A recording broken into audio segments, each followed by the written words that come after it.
I am really, really looking forward to today's session because there's a lot going on and there's so much to talk about. I always love the Monday sessions after the long weekend. There's a lot to talk about, a lot to discuss. A lot has been framed out over the weekend. We're going to put all that together. So I'm looking forward to this session. But like I said, there's so much to talk about, right? We got the Bitcoin, the macro, FX, equity markets. Because right now there is a bit of concern in the markets, right? There's a lot of stagflation. Oh, wait, what is stagflation? Well, that's when you have inflation, when cost of products and services rise and people's salaries do not. Wow, the market's starting to realize that. Y'all remember when we hit on that tip? That was back after the Fed, when it hadn't expanded their balance sheet, $4.1 trillion.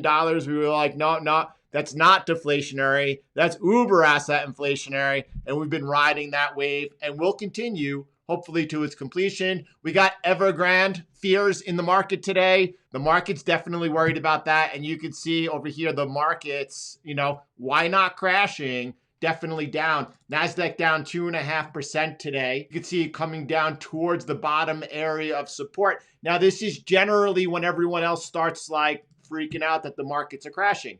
As you come into that support area, everyone else is like, oh, the market's I'm going to sell.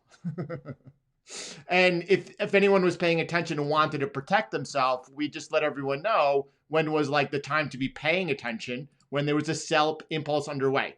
Now, whether or not I don't think anyone here that I know of is deploying any type of strategies within the equity markets that would call for that. Nevertheless, for fun and from afar, we make sure that we are, Joe, what's going on? Big shout out over there. And yes, oil that is trading at new yearly highs right now. And you know what? That's something that I think I could have done better, and I'm going to tell you why in a second. What do I mean by that? So let's in 2020, whether it was in January or February, oil was trading pretty high. Whatever the price was, it was like $64 a barrel, something like that.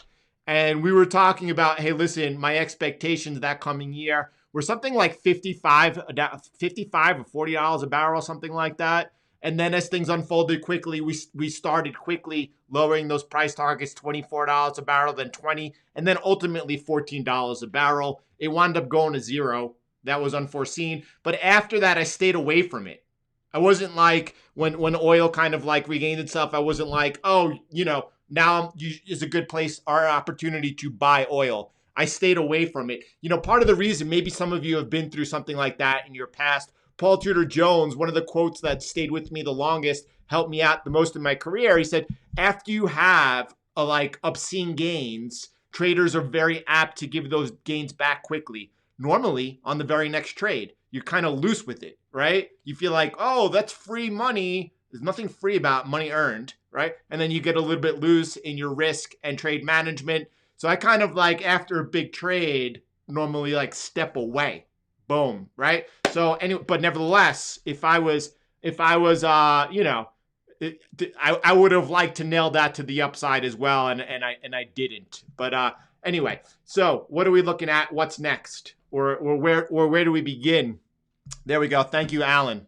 So here he goes. It's the property management suspended on the Hong Kong Exchange because Evergrande Group sold its 51% stake of the company to Hobson, another Chinese property developer. There are people out there believing that this is kind of going to be the playbook China is going to use going forward.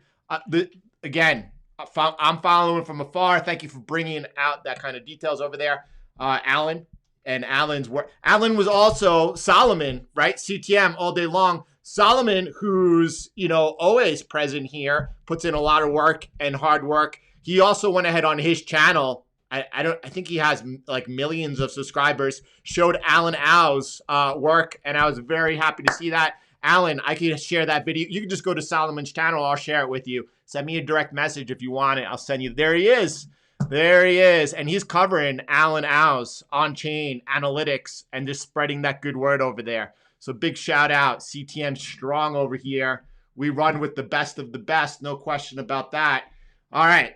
Where are we at? Where are we going? Now, equity markets under pressure, rightfully so. Does this have to do more with risks such as France putting out price controls? Does it have to do more with the debt ceiling, not President Biden's plea Did you see him trying to explain how this works to us? That was funny, right? He's yelling at you, telling you how the debt ceiling works and what needs to happen. This morning over here, putting further pressure out on the Nasdaqs, on the equity markets. And listen, again, this is where people start getting frightened. This is where like you see like perhaps a turn in the market. Could it happen sooner? I think everyone should play it safe on not only the Nasdaq, also on the S&P 500. Play it safe. Wait this out. Now, this could be the best entry. There's no question, Black Diamond, but you know, you gotta also then distinguish whether or not it's worth the risk to you and why and for what reasons and in what market. All right. And today, what are we seeing over here? A couple of things that we're seeing. First of all, when I saw that the equity markets were under pretty strong pressure, the first thing I did is check out the FX markets, right? And I saw no sign of, what does it say? Showing now sign of risk on. I meant to say the showing no signs of risk off. Do you guys know that every tweet that I put out there, there's a misspelling? Do you all know that I know that everyone who follows CTM and my work and the work that we put out knows how to read Jordanism? There's no question about that. But I did go in further and point out what that was. And that was quickly, if you were seeing risk off in the markets, you would see a bid into the Japanese yen, to the Swiss franc, and against commodity currencies, Australian dollar, New Zealand dollar. We're not seeing any of that today. And again, Bitcoin is also kind of affirming that. And Bitcoin's like, all right, well, you know what? Equity market's under pressure. Bitcoin, not so much. Looking good right now, right? Nothing else to say about that. We will get into the charts a little bit here. All right, Bitcoin, what's it doing? It's consolidating underneath resistance. Now, I know that everyone, not all of you, some of you have joined us recently. There's no question about that. Listen, if you're paying attention and have been paying attention for what is this as Bitcoin consolidates underneath the resistance at this point, this season, October, November, notoriously strong months for Bitcoin during its 4-year cycle as we get towards the later end of the bull market. Now, are there reasons to be concerned? There's a lot of people bearish out there. I'm surprised how many people are bearish out there. I was weighing in this morning, conversations Brandon from Crypto Trades and Tech, Heath from Trade Talk are having, and they're watching for a bull trap up here. And these things could happen, by the way.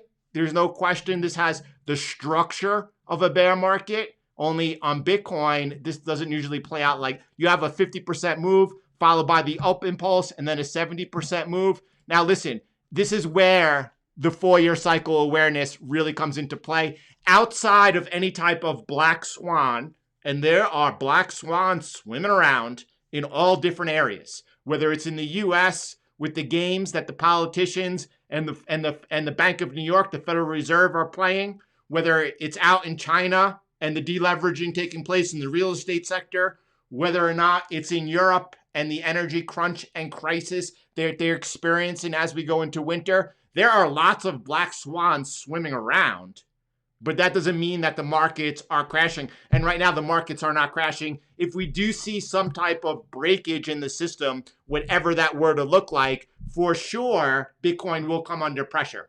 No question about that. Whether or not that should be your base case, or even outside of something like the odds of that being like, relatively low, I would say single digits. That's for you to decide. Definitely consult all perspectives and then make up your own decisions. All right. So right now, and by the way, this is not bullish until we break out over here. Once we break outside of the confirmation of wave 2, that is your next time to attack. There were multiple times to attack before here, and then just on the correction of wave 1 we'll talk about, not talking about down over here. We're talking about wave 1 right now, which we are still in the midst. Well, we haven't confirmed at least wave 2. We had the black diamond that I pointed out over here as being the most aggressive. And then after that, you had this right over here, and we take breakouts. We do not wait during the bull market phase over here for retests. That is something that is repeated over and over. Now, I know that, great. I love when people are cautious and people are always worried about, but that's what stop losses are for. You take the trade, and then you know where your stop loss is for. That's how you're cautious, right? Now, whether or not you should be waiting or anything like that's for you to make your own decisions and things like that. But there's a big difference between positioning over here at 4,300 and then positioning above 5,300. And, you know, depending on what the cycle peak is, I mean, you're talking a matter of X. So that's my perspective. A lot of people, and I love everyone sharing their perspective, no question about that. But I don't want to confuse everyone else. I want everyone to know and to be very clear about what I'm seeing and what I'm looking at all times. All right. And by the way, me sharing other perspectives, that's to help everyone out to have additional vantage points. You should all be able to feel confident in yourself to be able to view material that may or may not agree with your own personal opinion, and then going ahead to either sharpen yours or realize you need to firm yours up. That's what we do here, and we do it together, and we do it strong, right? So what happens if you didn't take that entry? That's what I was saying. What happens if you didn't take this was the conservative? I don't mean to do that. Hold on 1 second. Let me just put out a trend line because that's curving down, right? There it is right there, right? And I'm going to actually be a little lenient up here, right? So, you know, that was the last entry. I called that as conservative. Well, I would tell you all, even though I said, well, it's not conservative. Conservative is on the break of wave 2, and it's a good one. And there's nothing wrong with waiting for the confirmation of the break of wave 2 before you go ahead and take the next entry. Well, there is no entry until you get the next entry. You either were black diamond, you either took the breakout of the correction of wave 1, or you're waiting for the confirmation of wave 2. It's the same thing that I've posted over and over and over and over and over and over. Right here it is, right? So everyone, if you didn't get that today, you need to get that. And that means, well, according to the roadmap, that the next entry is on the break of the confirmation of wave 2. And it's a waiting game because you don't, right here, you're in no man's land.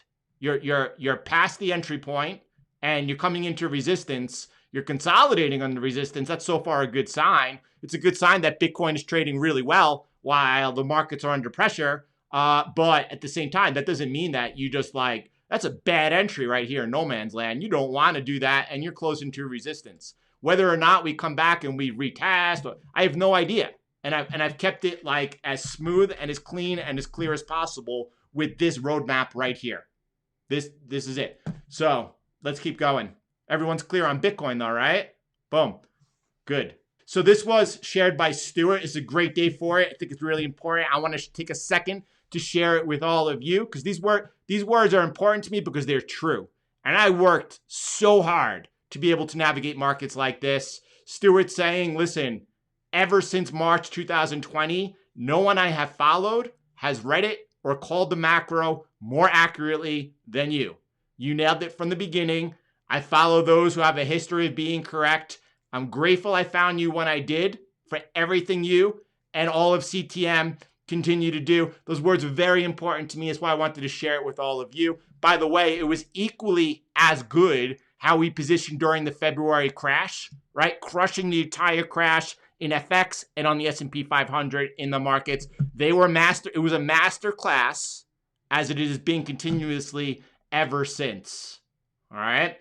By the way, this weekend, I'm trying to get everyone's attention to what matters, right? You can see the inflation is transitory narrative is no longer believable for anyone.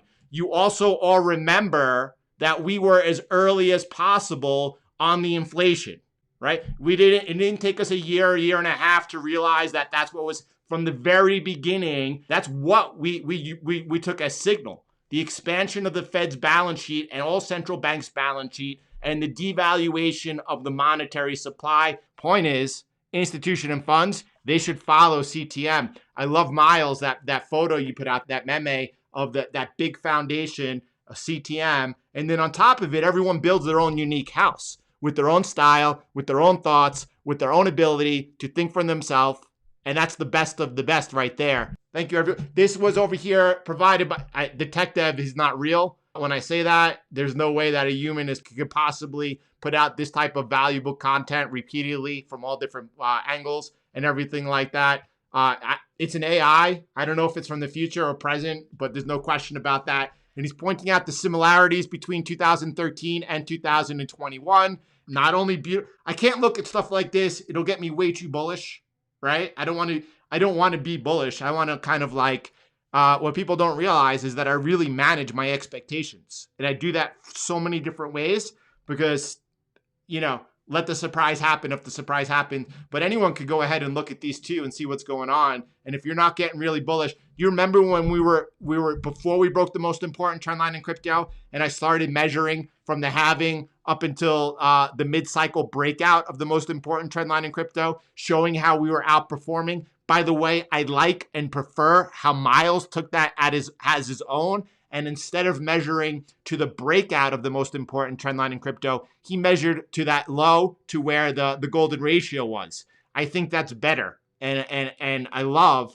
again, people taking stuff and making it their own. By doing that, what we were showing is the blow off part, right? That should be greater than the 7x we saw in 2017. Now, I kept saying, I don't know whether that's an 8 or a 9x, right? A 9x would be an average. This was 11x in 2013, so by saying 8x, I'm saying I think it'll be greater than 2017, and I think that it'll be less than 2013, and I do not think that it's going to be towards the upper end of 2013, a 10 or 11, maybe a 9x. We'll see what we get, but either which way, very, very bullish stuff over there. And then I went ahead, right? Here's the other side of that opinion, not seeing the similarities between 2013 and 2017, because on-chain, everyone knows that I'm not an on-chain analyst, but it took me 3 minutes of looking at Alan Al's expert work on-chain to see